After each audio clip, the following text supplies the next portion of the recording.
Perhaps you've seen the viral videos, which many people claim are glitches in our reality. Inexplainable events that prove we're living in a simulated world.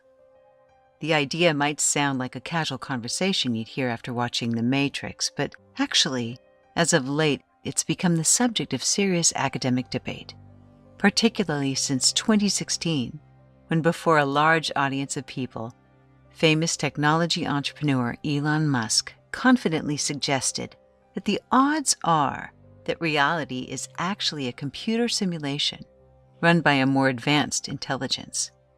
He gave this perfectly sensible explanation why. That 40 years ago, we had Pong, 2 rectangles and a dot.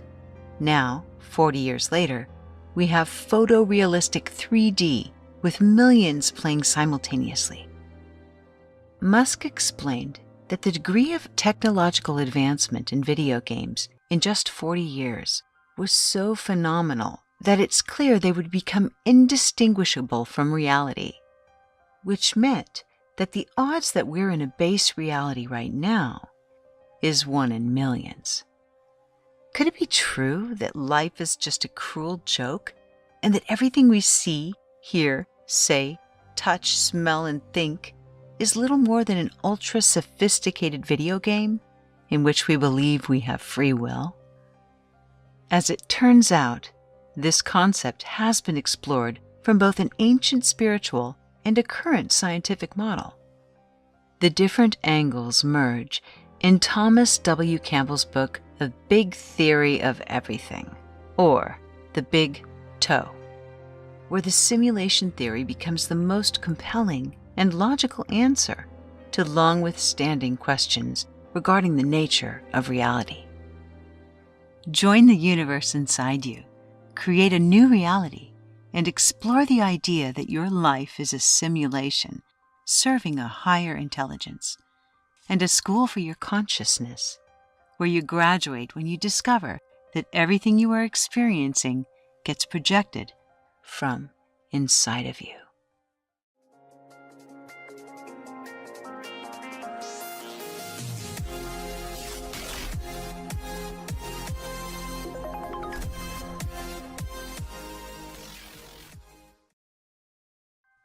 By definition, a simulation is an imitation of a situation or process.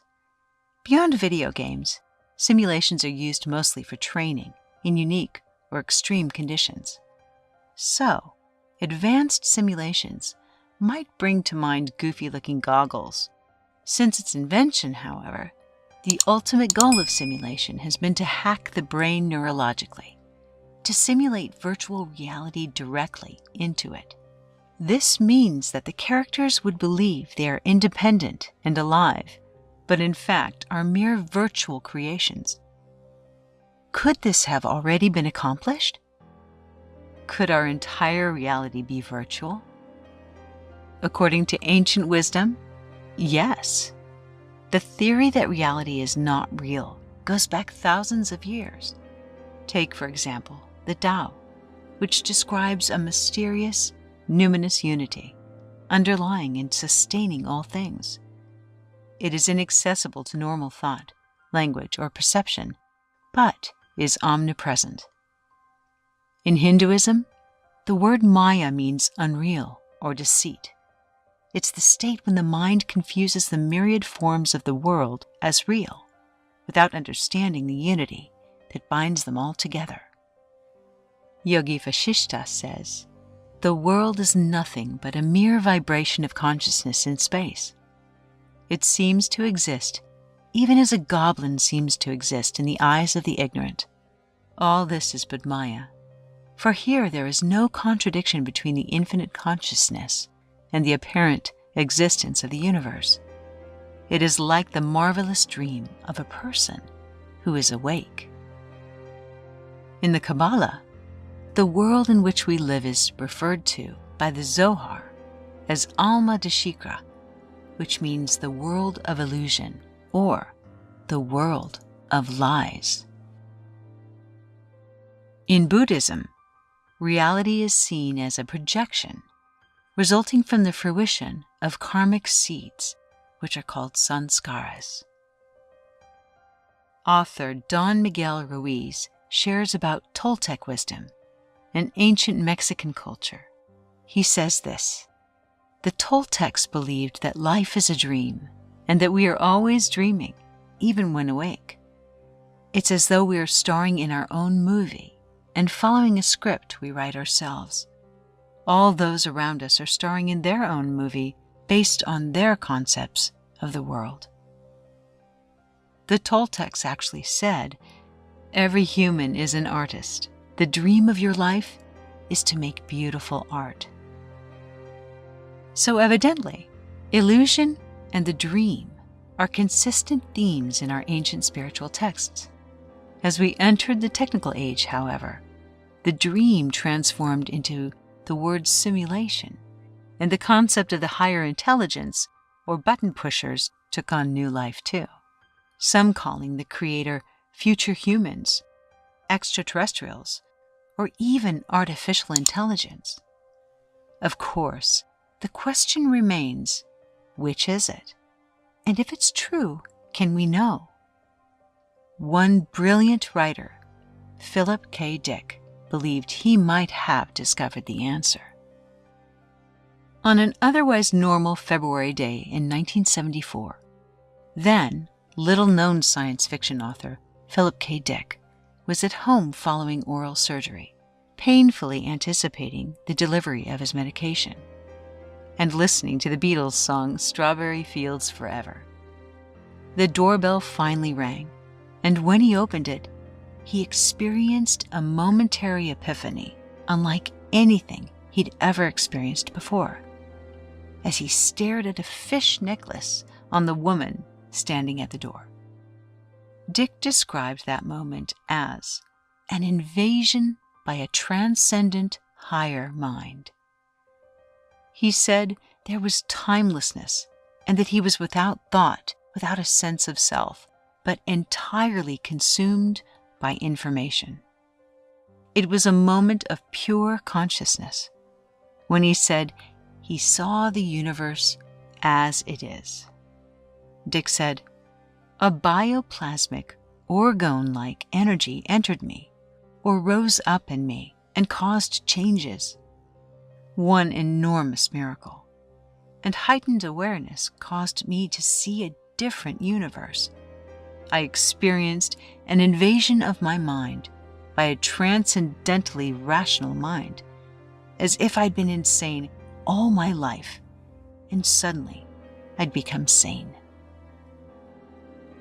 In this euphoric state, Dick described multiple parallel realities, timelines coexisting with our present one. The hallucinations increased in length and frequency over the following month, and he began to experience what he identified as a parallel life, as the man Thomas, a Christian in the 1st century AD. He described being persecuted by the Romans, and he had memories of Jesus. During one such episode, though he had never studied Latin, Dick spoke it perfectly, as witnessed by his close friend who had learned the language. Another result of this epiphany was that Philip K. Dick began experiencing clairvoyance to such degree he was able to intuit a life-threatening condition that was plaguing his infant son, which was confirmed after the child was rushed to the hospital. The insight saved the baby's life. During the month of these heightened moments of awareness, Dick tried to convey the wisdom he was receiving through writing, and he stopped at no less than 9,000 pages, what is now known as the Exegesis of Philip K. Dick. Perhaps the most intriguing part of this story is the conclusion that he drew as a result. He said, "We are living in a computer-programmed reality, and the only clue we have to it is when some variable is changed and some alteration in our reality occurs, creating a déjà vu. These impressions are valuable and significant, when some variable is changed, an alternative world branches off. While many critics have assumed that Dick was experiencing the result of a drug-induced hallucination, his content has been deeply studied, and he's been the subject of TED Talks. And he's not alone. Other authors and spiritual leaders share similar epiphanies. For example, Byron Katie, whose book Loving What Is was written after a similar epiphany involving hitting bottom and observing a cockroach crawl across the floor. Eckhart Tolle, whose book The Power of Now was written after an epiphany that left him to sit in the park for 2 years to marvel at his new perception of reality. Anita Moorjani, who experienced an out-of-body state as she lay dying, and described seeing the alternative timelines not taken in her life and those yet to come. She described it as though floodlights turned on in a massive warehouse where she had been living life under the perspective of a mere flashlight. Since these life-changing moments, all these authors have experienced a heightened sense of peace, wisdom, and understanding.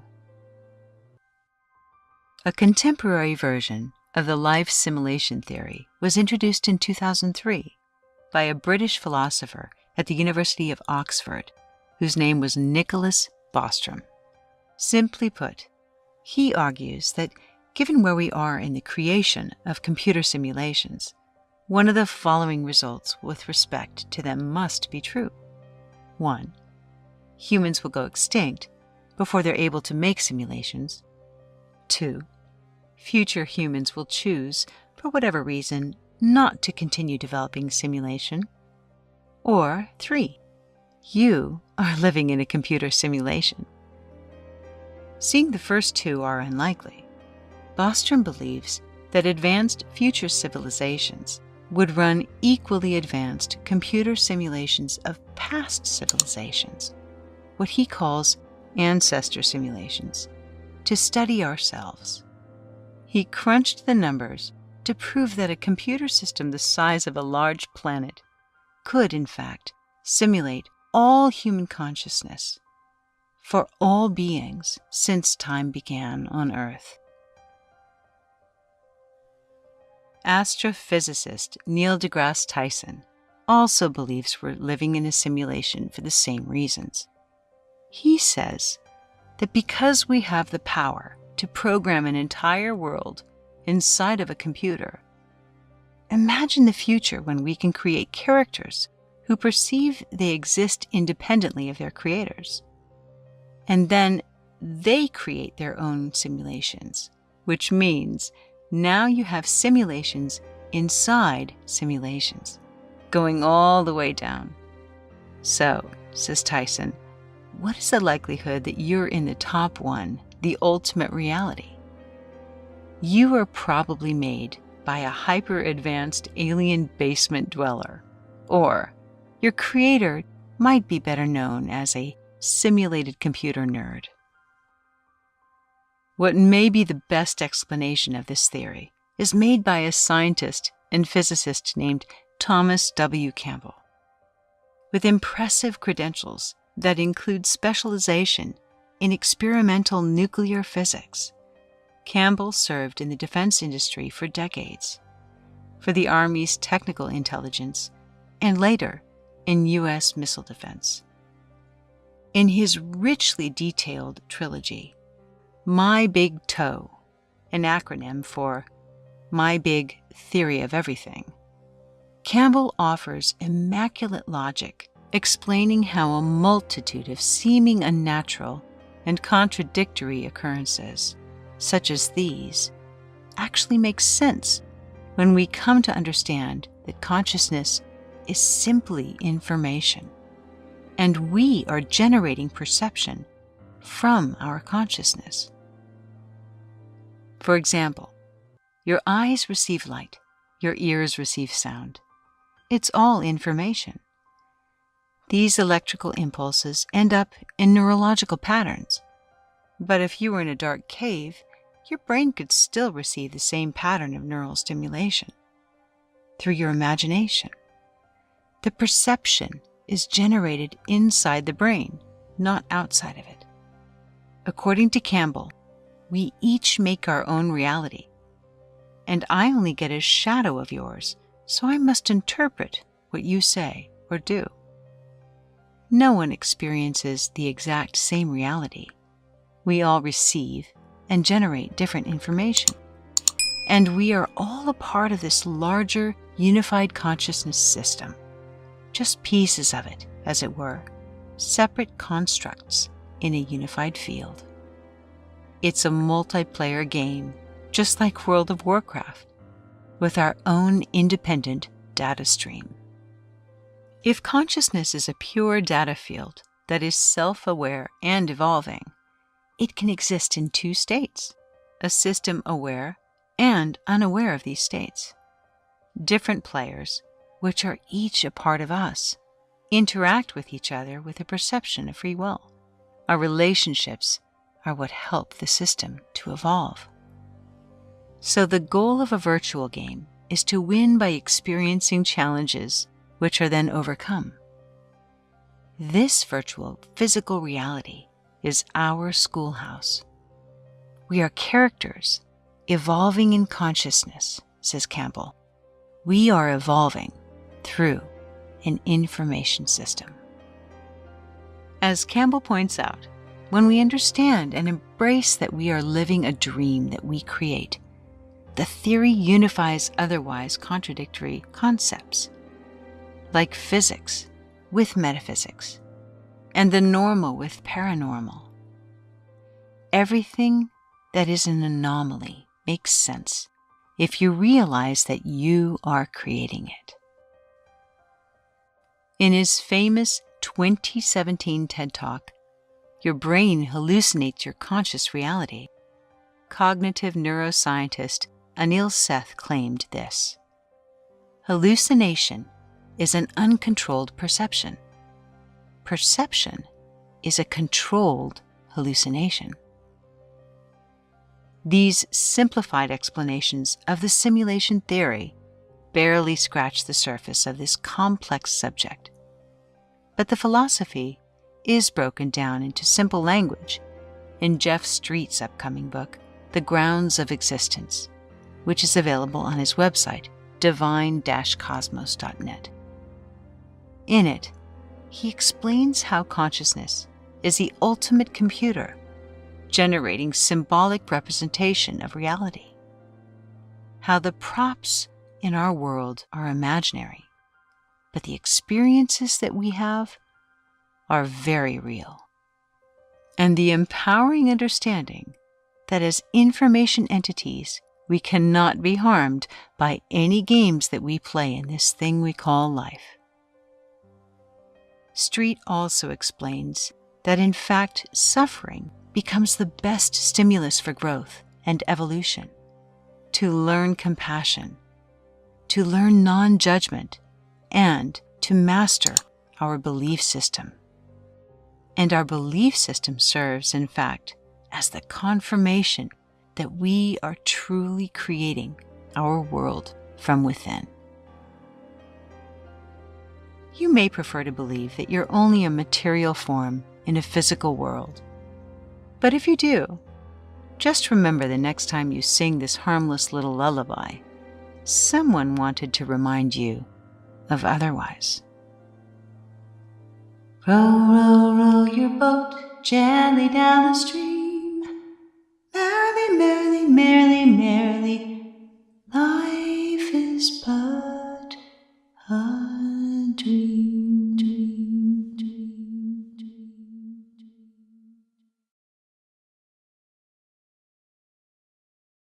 Thank you for watching. Please hit like if you enjoyed this video. We hope you'll subscribe, and if you'd like to be notified of future releases, just hit the bell button.